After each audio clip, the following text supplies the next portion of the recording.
Welcome to Shakti news. నేను మీ Madhu. Present మనం మఠంపల్లి మండలం మట్టపల్లి గ్రామంలో ఉన్నాం. ఇక్కడ విజయశాంతి అప్పారావు గారు ఇనామస్గా ఎన్నికయ్యారు. అదేవిధంగా ఇక్కడ లక్ష్మీనరసింహ స్వామి మట్టపల్లిలో కొలువైన క్షేత్రంగా ఉంది. గుడి డెవలప్మెంట్తో పాటు ఊరి డెవలప్మెంట్కి ఏ విధంగా ముందుకెళ్తారనేది అడిగి తెలుసుకుందాం. అంటే చెప్పండి, ఇక్కడ మీరు ఎప్పటి నుంచి రాజకీయాల్లో ఉన్నారు? ప్రచారమే లేకుండా ఇనామస్గా అంటే అంత చిన్న విషయం కాదు. అందరినీ సమన్వయం పరిచిన తర్వాత ఇనామస్గా ఎన్నికవుతారు. అంటే మీకు ఇక్కడ ఊళ్ళో ఏ విధంగా ఉంది? ముందుగా మా మట్టపల్లి గ్రామం, మట్టపల్లి అనేది ఒక గ్రామం కాదు, ఒక మహాక్షేత్రం. ఇది లక్ష్మీనరసింహ స్వామి కొలువుదీరిన ఈ మహాక్షేత్రం. ముందుగా లక్ష్మీనరసింహ స్వామి వారికి వందనాలు. అలాగే నాకు వినాల్మస్గా బీసీ రిజర్వేషన్లో మా సతీమణి రామశెట్టి విజయశాంతికి వినాల్మనసుగా గ్రామం మొత్తం ఏకతాటి మీదకి వచ్చి పార్టీలకు అతీతంగా వర్గభేదాలు లేకుండా ఇక్కడున్న స్థానిక కర్మాగారంలో పనిచేస్తున్నటువంటి ఎంప్లాయీస్ కానీ, అక్కడ ఉన్నటువంటి మిగతా కేటగిరీల వాళ్ళు కానీ, అదేవిధంగా మేనేజ్మెంట్ కానీ, అందరికంటే ముఖ్యంగా రాజకీయాల్లో మేము దైవంగా భావించే మా ప్రీతమ నాయకులు అపర భగీరథుడు, ఈ ప్రాంతానికి ఎంతో సేవ చేసిన నల్లమాద ఉత్తమ్ కుమార్ రెడ్డి గారు. ఆ పేరు చెబుతుంటేనే మాలో చాలా వైబ్రేషన్స్ వస్తున్నాయి. అటువంటి నాయకుడి దగ్గర పనిచేయడం, ఇవన్నీ క్వాలిటీస్ అంటే మేము సెలెక్ట్ చేసుకోవటం కూడా ఒక పార్టీ, ఒక రాజకీయం, ఒక నాయకుడిని నిర్ణయించుకున్న తర్వాతే ప్రజల్లో బలంగా వెళ్ళగలిగినాం. ఆ బలమైన సంకల్పమే ఈరోజు 20 ఏళ్ళ నా రాజకీయ జీవితంలో ఈరోజు గ్రామంలో ఎక్కడ కూడా ఎలక్షన్, ఒక వార్డులో కానీ, గ్రామ పంచాయతీ సర్పంచ్ ఎన్నికలో కానీ ఎలక్షన్ జరగకుండా పూర్తిగా సంపూర్ణ మద్దతుతో గ్రామం మొత్తం ఏకతాటి మీదకి వచ్చి వినామం చేయడానికి ఒక యుద్ధంలాగా ప్రతి గడపకు తగిలి టచ్ చేసుకుంటూ వెళ్ళి అందరూ కలిసి నా విజయాన్ని వాళ్ళ విజయంగా భావించారు. గ్రామ ప్రజలు భావించి ప్రతి ఇంటికి వెళ్ళినా ఎంతో అభిమానం చూపించుకుంటూ వినామస్గా సహకరించిన ప్రతి ఒక్కరికి, మా గ్రామ ప్రజలందరికీ కూడా నేను శిరస్సు ఉంచి అందరికీ కూడా కృతజ్ఞతలు, ధన్యవాదాలు మీ ఛానల్ ద్వారా వాళ్ళందరికీ తెలియపరుస్తున్నా. అంటే రాజకీయంలో మీరు ఎప్పుడు మొదలుపెట్టారు? కాంగ్రెస్ పార్టీ నుంచి ఫస్ట్ నుంచి ఉన్నారా? ఎన్ని సంవత్సరాలు స్ట్రగుల్ అయ్యారు మీరు? ముఖ్యంగా రాజకీయంలో అంటే ఇక్కడ చెప్పాల్సింది మా మామగారైన మేనమామ, మా అమ్మగారి తమ్ముడు కనగాల శ్రీనివాసరావు. కనగాల శ్రీనివాసరావు గారు 2006లో ఎంపీటీసీ ఎలక్షన్లో ఆ రోజు టీడీపీ అభ్యర్థిగా పోటీ చేసి ప్రత్యర్థి అయిన కాంగ్రెస్ పార్టీ మీద ఆ రోజు తను ఓడిపోవడం జరిగింది. ఆ రోజు మా మామయ్య ఓటమిని నేను ఒక ఛాలెంజ్గా తీసుకొని ఆ రోజు గ్రామంలో యువకులకు అవసరమైన, పిల్లలకు అవసరమైన, మహిళలకైనా, గ్రామానికి సంబంధించిన ఏ కుటుంబానికి ఏ ఆపద వచ్చినా సరే నేనంటూ ఒకడు ఉన్నా మీకు అని ఒక ధైర్యాన్ని కల్పించి 2006 నుంచి 2013 సర్పంచ్ ఎలక్షన్ల వరకు గ్రామంలో అనేక సేవా కార్యక్రమాలు చేసి ప్రతి కుటుంబానికి కూడా అండగా నిలిచా. కాబట్టి ఆ రోజు ఇండిపెండెంట్గా పోటీ చేసిన కనకాల శ్రీనివాసరావుని 120 ఓట్ల మెజార్టీతో ఆ రోజు గెలిపించుకోవడంతో మా రాజకీయ ప్రస్థానం మరింత బలపడిందని నేను చెప్పగలుగుతున్నాను. అంటే ఇక్కడ మట్టపల్లికి క్షేత్రంగానే లక్ష్మీనరసింహస్వామి గుర్తొస్తాడు.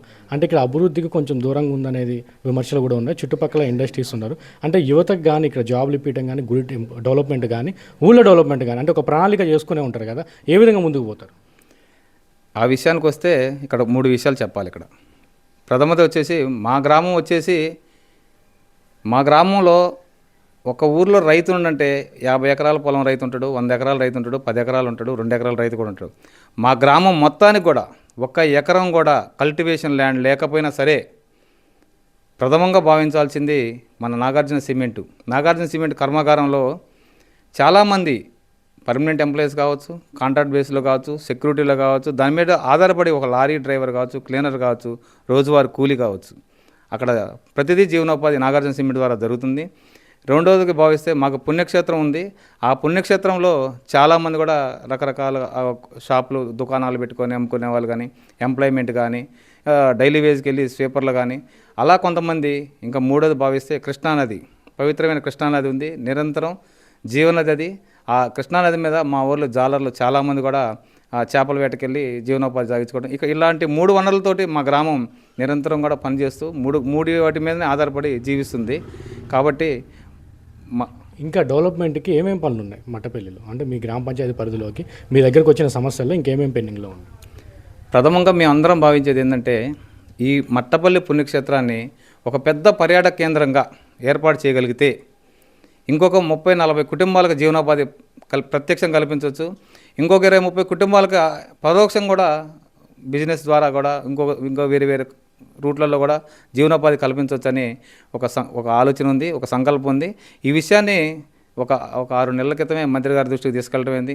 మంత్రి గారు సంబంధిత మంత్రి అయినా సరే పర్యాటక శాఖ మంత్రి జూపల్లి కృష్ణారావు గారికి మంత్రి గారు రిక్వెస్ట్ చేయటమైంది. లెటర్ ద్వారా అది కూడా జరగడం జరిగింది. అది కూడా వర్క్ ప్రొసీజర్లో ఉంది. ఆ పర్యాటక శాఖ డిపార్ట్మెంట్ కూడా వచ్చి ఇక్కడ ఏమేమి పర్యాటకం ఏం చేస్తే మంచిగా బోటింగ్ ఎలా ఉండాలి, కాటేజెస్ ఏంటి, రిసార్ట్లు ఏంటి, ఎక్కడ ఏం నిర్మించాలి అన్నీ చేసుకున్నారు. ఒక 15-20 కోట్లు బడ్జెట్ కూడా దానికి ఒక ఎస్టిమేట్ తయారు చేస్తున్నారు.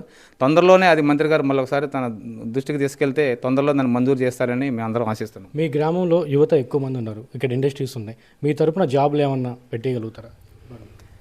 మా గ్రామంలో యువత ఉన్నారు. యువత అందరికీ చదువుకోవడానికి కానీ ఎల్కేజీ నర్సరీ నుంచి ఇంటర్మీడియట్ వరకు ఎన్సిఎల్ ఇండస్ట్రీ నా రామచంద్రరాజు గారి మెమోరియల్ ట్రస్ట్ పేరు మీద స్కూలు కాలేజీ రన్ చేస్తూనే వాళ్ళకందరికీ స్కిల్ డెవలప్మెంట్ ట్రైనింగ్స్ అంతా మన కంపెనీలో ఇచ్చుకుంటా అవకాశం ఉన్నంత వరకు లోకల్ ప్రియారిటీలోనే హై ప్రియారిటీ లోకల్కి ఇచ్చుకుంటూ కూడా చాలామందికి ఎంప్లాయ్మెంట్ ఇవ్వడం జరిగింది గతంలో.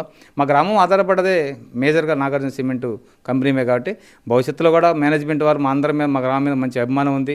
ఖచ్చితంగా ఎంప్లాయ్మెంట్ విషయంలో వాళ్ళు సహకరిస్తారని మేము ఆశిస్తున్నాం. వాళ్ళ దగ్గరికి వెళ్ళి మా గ్రామంలోని యువకులందరూ ఉద్యోగాల గురించి కూడా మేము మళ్ళీ ఒకసారి మాట్లాడి సాధించుకుంటాం. అంటే ఇనామస్ అయినారు కదా, మీ గ్రామ ప్రజలకి మీరేం చెప్పదలుచుకున్నారు? చాలా హ్యాపీగా ఉంది వాళ్ళందరూ సహకరించినందుకు. ఇది నా విజయంగా భావిస్తున్నా. నా ఒక్క విజయం కాదు, ఇది మా గ్రామ ప్రజలందరి విజయాన్ని నేను తలకెత్తుకొని గర్వంగా ఫీల్ అవ్వట్లేదు. ఖచ్చితంగా ఒక బాధ్యత నాకు ఇచ్చారు. గతం కంటే కూడా ఇప్పుడు ఇంకా మెరుగ్గా, గతంలో అధికారం లేకపోయినా సరే చాలా ప్రజాసేవలు చేసినా చాలామంది ఆపదలు ఆదుకున్నా కానీ ఈసారి అంతకంటే ఎక్కువ అధికారికంగా చాలా బలంగా పనిచేయాలి. గ్రామం మీద గ్రామాన్ని ఒక మోడల్ విలేజ్గా తయారు చేయాలని ఒక పట్టుదలతో ఉన్నాం. దానికి కంప్లీట్గా ఉత్తమ్ కుమార్ రెడ్డి గారు సహాయ సహకారాలు కావాలి. అదేవిధంగా నాగార్జున సిమెంట్ వారి మేనేజ్మెంట్ వారి సహాయ సహకారాలు కూడా పూర్తి కావాలి. వీళ్ళిద్దరు సహాయ సహకారాలు పూర్తిగా తీసుకొని గ్రామం హుజూర్నగర్ కాన్స్టిట్యున్సీలోనే మట్టపల్లి మోడల్ విలేజ్గా టాప్ 1లో ఉంచడం కోసం నా వంతు కృషిగా నేను చేస్తానని మీ ఛానల్ ద్వారా మళ్ళీ మా గ్రామ ప్రజలకు తెలియపరుస్తున్నాను.